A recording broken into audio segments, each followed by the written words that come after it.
Hey Astro Kids, and welcome back. And this is your horoscope for the full moon in Virgo coming up on March 18th, 2022.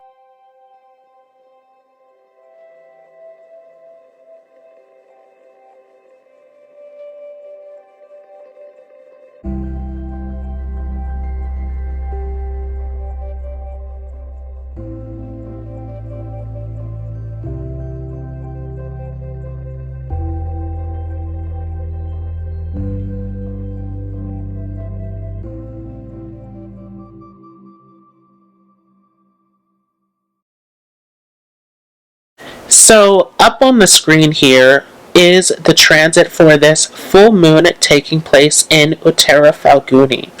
Now, depending upon what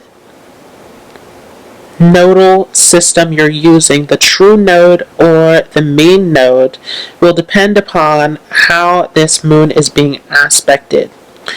If we are using the mean node, Rahu will still be here in Taurus, making an aspect over to the moon. For those of you who are using the true node, this node has shifted back into Aries officially, so there is no aspect. So with that being said, there is a huge argument in the astrology community about whether we should be using the mean node or the true node.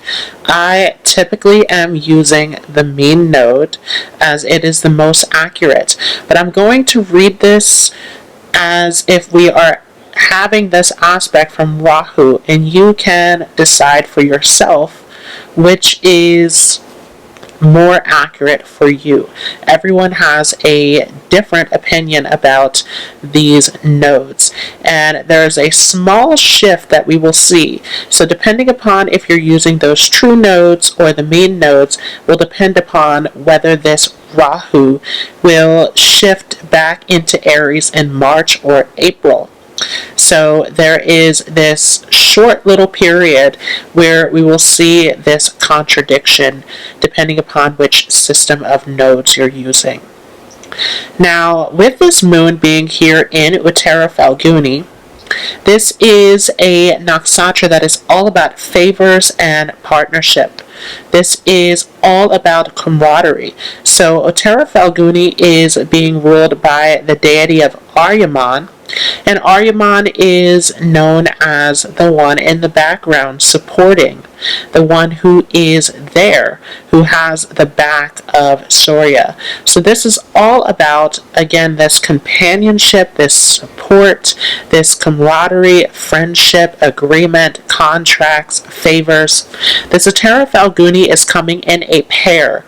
So we have this pair known as the Phalgunis, which is represented by a bed or by a fig tree, which this fig tree is representing the fruits of our karmas. And this bed is all about the pleasure, the enjoyment of these fruits. And so this is all about the good fortune that is returning to us for our past deeds. And this Uttara part is the latter part. And in astrology, we always know that the latter part of any of these pairs within the nakshatras is going to be less intense.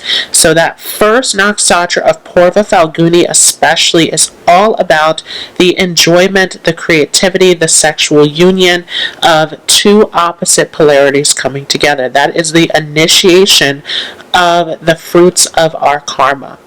This part of Phalguni here in Uttara Phalguni is all about the stability of those fruits that we're enjoying.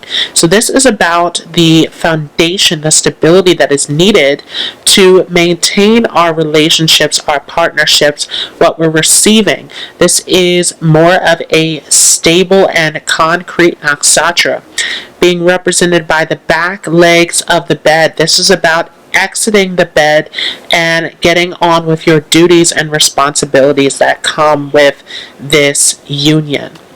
And so here in Uttara Phalguni, we see a huge focus on responsibility, support, and camaraderie. This is a huge nakshatra for any sort of agreements or partnerships that you are making. This is a huge nakshatra for any kind of partnerships or dealings that you're getting involved in. And so what we see is that this whole transit here started off with a new moon that was in the nakshatra of Shatabisha. And Shatabisha is the circumference of the universe. It is containing the entire universe. And from the scriptures, we know that Aquarius actually represents this. This water vessel is actually the vessel that is containing the cosmos, the akasha, the ethereal energy that is contained within this entire universe. And so this Shatabisha nakshatra is the entire world, right? The entire cosmos that is contained within this boundary, this limit, this restriction. It's held within the circle, which is the symbol of Shatabisha. And so that one was all about limitations, restrictions, boundaries, what is contained within. And so we had a lot of huge focus back in that Shatabisha nakshatra about going inward, about reflection, spirituality, about making an impact on humanity. And here we come to this Uttara Phalguni full moon, which is all about the fruits that you get through your karmic actions. So if we think back to that new moon that took place here at the beginning of the month, that was the initiation of these karmic actions, the actions that we have taken, what we have initiated. And so thinking back to that moment, what were the seeds that you have planted? And bringing that all the way here to this Uttara Phalguni full moon, this is a huge time of reaping the benefits of those seeds that you have planted. This is the result. And so what are you gaining? What is being grown? What is coming in through the bounty from those previous actions is huge at this time. This is a huge time to consider everything that you have started and that you have entered into, that those commitments are very strong in your life. And are you honoring those commitments? Are you showing up? Are you being a part of your partnerships? This is what is bringing in the results of your success at this time. And so once again, huge that we're thinking back to that new moon of what were those plants that we were putting towards this full moon experience. Now, if we look at this from Rahu aspecting over to this moon, for those of you, again, who are following the mean node, this Rahu aspect is going to amplify this full moon effect. So this is a huge time of miracles, of manifestation, of the results of your actions, the results of what you have initiated and decided to move into in this timeline. So this is a huge time of shifting timelines into the results, into what you want to reap. And it is all coming back to those routines, all coming back to what you have initiated previously. We talked about our previous full moon in Maga being all about the routines that you are putting into place, all about the mantras, the practices, everything that you are deciding to put in place in your life. And this is all bringing us to this full moon, which is a huge time of reaping those rewards, of being supportive of everything that you have brought into existence, everything that you have manifested up into this point. So this is a huge manifestation full moon, very positive full moon. Now with this Rahu that is aspecting over to this full moon, this also though is showing that we can expand ourselves too much.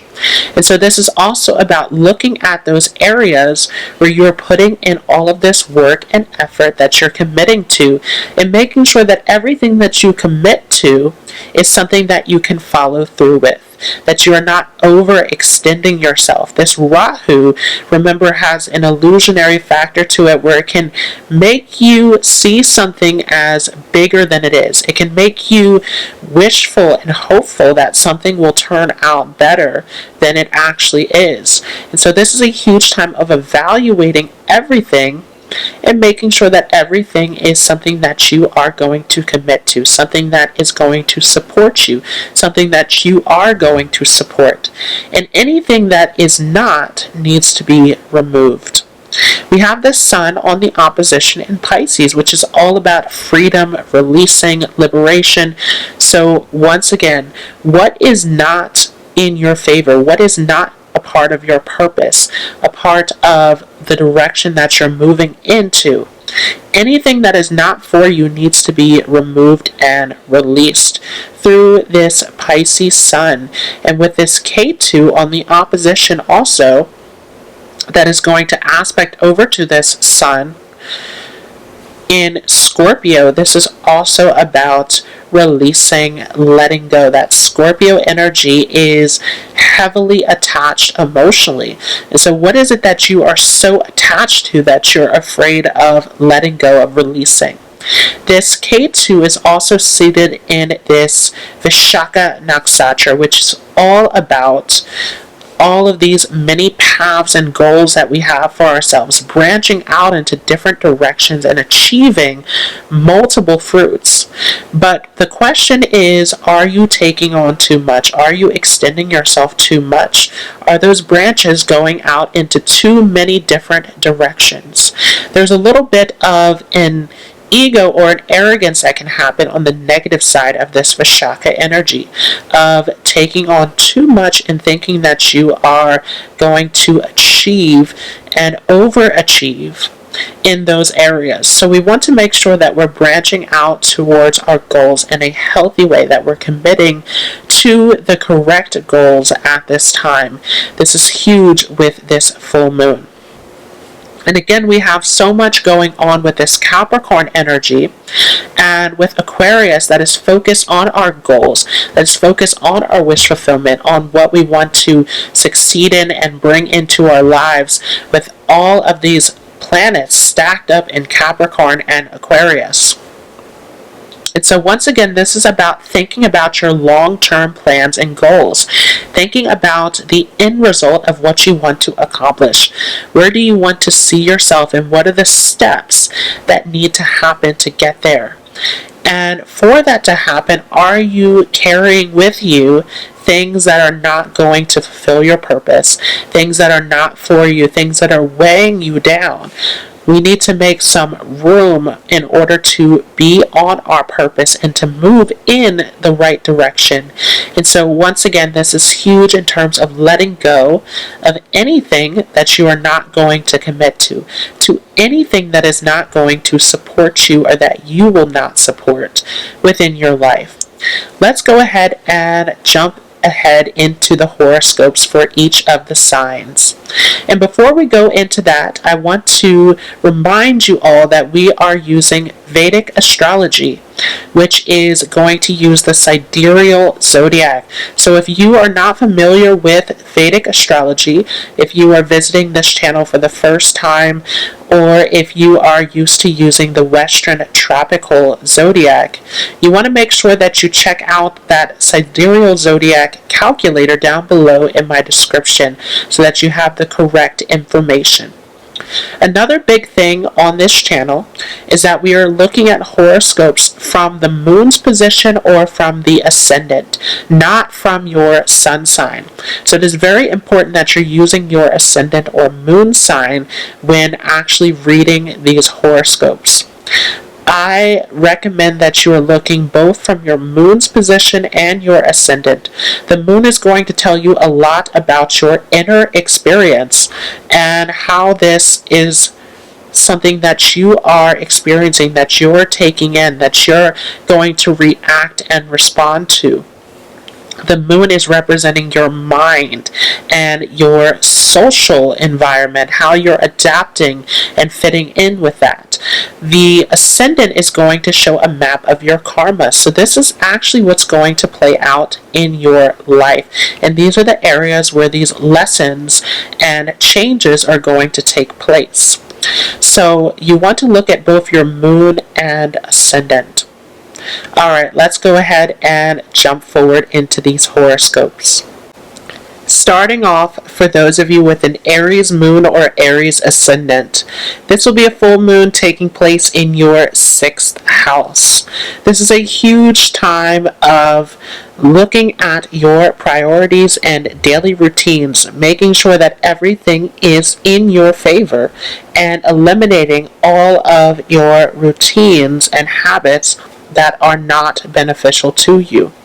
This can be a huge time of looking over your health and making sure that you are prioritizing the most important aspects of your daily life. Huge that you are looking at all of your priorities at this time and managing everything correctly for the correct outcomes. For those of you with a Taurus moon or Taurus ascendant, this will be a full moon taking place in your 5th house. Very auspicious placement, and the moon being a very auspicious planet as well for those of you with a Taurus moon, Taurus ascendant. We have this huge full moon that is activating this 5th house of your previous merits and all of your enjoyment and self-expression. And so this is a great time to wrap up any sort of projects that you have been working on, bringing a creation to its completion. This is a big time where you can see the results from any creative projects or pursuits coming to fruition for you. And it is a great time to start to put together something that you have been waiting for a while.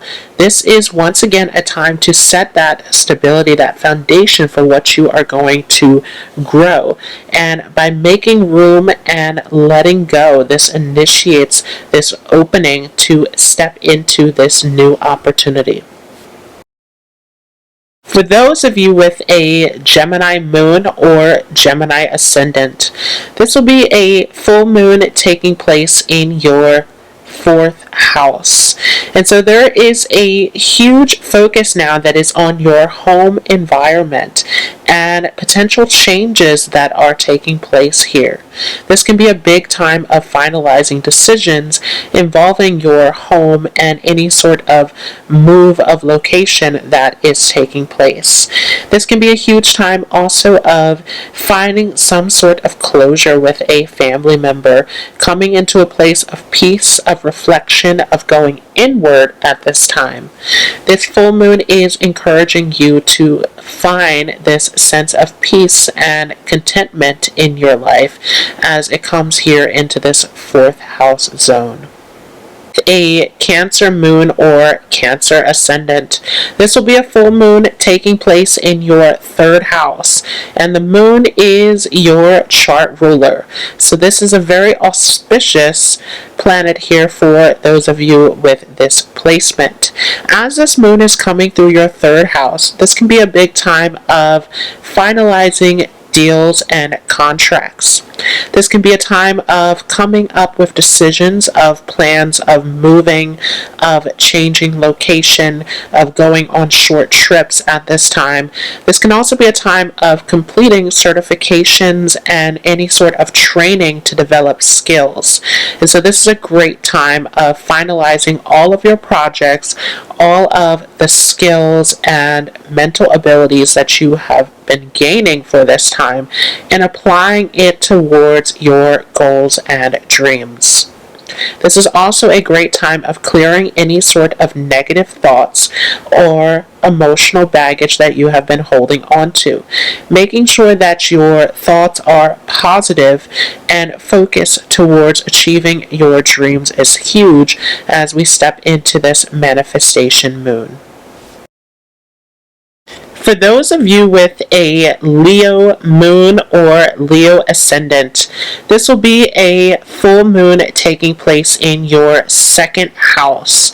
And the moon is a very challenging planet as it sits back in your 12th house. As it comes here into this second house, this is a huge time of finding ending and completion in your past situations in life. So there is a huge release point that is happening as this moon shifts through this second house. Big time of releasing old and outdated beliefs and values that no longer serve you. This is also a huge time of speech and using this to manifest. This is great for writing down and speaking out what it is that you want to release and what you want to bring in during this full moon. This is also a huge time of looking at your diet and the things that you are taking into your body and making sure that all of this is in line with you. There are some big things to clean out and do away with during this full moon. Those of you with a Virgo moon or Virgo ascendant, this is a big full moon as this is taking place in your first house. You can see a dramatic shift in your environment if you are a Virgo moon, where this can be a big time of closing doorways in your social circle, in your place, your position in the world, and making some serious changes here in how you're reacting, how you're responding, and how you're fitting in with your environment. For those of you with your ascendant in Virgo, this is a huge time where you can see some changes in your health.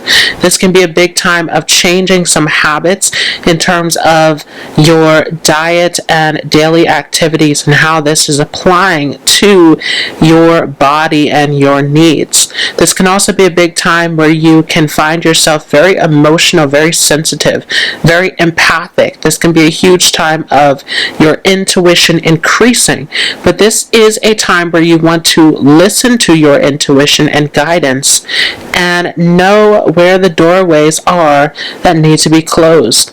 Those of you who are feeling that this is a time to change, to move on, to make some big decisions about where you are in your life, this is a big time to trust and listen to your inner guidance. Those of you with a Libra moon or Libra ascendant, this will be a full moon taking place back in your 12th house. This is a great time to reflect and to contemplate, to go within, and to really consider the direction of your career and where you are headed in life. A lot of dramatic shifts that are coming, especially as we approach the shift of this nodal axis with this K2 that is coming up in your first house of self. And so this is a huge time of meditation, of inner reflection, of taking that time to look within. For those of you with a Scorpio moon or Scorpio ascendant, this will be a full moon taking place in your 11th house. This can be a very auspicious time, especially as the moon is controlling your 9th house. This is a big moment of receiving the gains for everything that you have been working towards at this point. And so thinking back to that new moon in Shatabishta, what were those seeds that you were planting? This is a huge time of receiving the benefits of what you have been working towards. This is a big time for those of you involved in education, where you can see some great success coming through your schooling and through any sort of esoteric or philosophical studies as well. This is a big time where this can also be a time of thinking about your future, planning trips, planning where you want to go in the next 10 years. This is a big time of sowing those seeds and allowing this abundance to come through. This can also be a big time where you receive a lot of guidance and insight through teachers, through elders, through people who are coming in through your social network. For those of you with a Sagittarius moon or Sagittarius ascendant, this will be a full moon taking place in your 10th house. This can be a time of seeing some dramatic shifts taking place in the area of career and public life. This can be a big time of shifting jobs or seeing some major changes play out where you have to take on different roles in the career field. This can also be a time of major ending and completion where you're coming to the realization that this is time to move on to the next phase in your career life. This can also be a job opportunity that involves some sort of travel from your current location. And so big changes that we're seeing here in your public life. Also with this full moon here, this can be a big time where you receive some major popularity, where you are well known by others and relied upon as someone who is very supportive and dependable. For those of you with a Capricorn moon or Capricorn ascendant, this will be a full moon taking place in your 9th house. And this is a big time of teaching, of sharing your guidance with others. This can also be a time of attracting others into your life who share some wisdom and guidance with you. This is all a huge time of coming to a place of closure, of endings and completions. This can be a time of completing something big in your education field. This can also be a huge time where you are finding about some wisdom and understanding that will help you find closure within your relationship to others. And so this can be a huge time of endings and completions. For some of you, this can be a time of marriage and engagements also. For those of you with an Aquarius moon or Aquarius ascendant, this will be a full moon taking place in your 8th house. Very intense full moon experience. The moon is controlling over your 6th house, and here in this 8th house, big Dhisthana house moment here. This full moon really bringing a lot of your difficulties and struggles to a place of finalization. This is a big time to make a solid decision about how you want to move forward with a specific area of your life. This is time to start planning and looking at how you are going to deal with your joint finances for some of you, whether this is through marriage or through a business. This is also a huge time to consider how these changes in your life are transforming you. Huge time for psychological evaluation and spiritual progress. This can be a great time for meditation, for seeking out spiritual counsel and advice on how this will affect your life. This can also be a big time where you can see some dramatic changes in your health. You want to be very cautious in this area, making sure that you're paying close attention to your diet and how this is affecting you. Big time for transformations and overcoming obstacles in your life. For those of you with a Pisces moon or Pisces ascendant, this will be a full moon taking place in your 7th house. And this is a big time of reevaluating all of your relationships and contracts, making sure that anything that you are agreeing to is something that you will see through in your life, that you are going all the way with. Once again, this moon is in Uttara Phalguni, which is all about deals, contracts, and partnership. Anything that you are agreeing to. And likewise, the 7th house is all about equal exchange. And so this is a big time of really making sure that everything that you are connected to, that you are agreeing to, is truly for your highest, greatest good. That you are receiving everything that you need from your agreements and connections, and that you are giving equally in this area. Anything that is off balance, this is time to bring this to a close. This is a big release point for many of you in terms of your connections with others and any sort of agreements that you are getting involved in. This is a big time to find some closure in a lot of these areas of your relationships and connections. For many of you, this can be a time of fluctuation in your romantic life as well, as the moon is controlling over this 5th house in your chart. But this is a time of really taking a break and reevaluating everything to make sure it is truly in alignment with you, that you are not sacrificing too much in these areas. We have this moon here in the 7th house, which also is a good time to look at anything that you are committing to that is unhealthy for you. Anything that there is overindulgence, that there is any sort of unhealthy attachments to, that you are releasing and fully letting go. This is a huge time of thinking and considering about your happiness and enjoyment, the things that you are truly passionate about that drive you, moving you towards your purpose and what you want to achieve.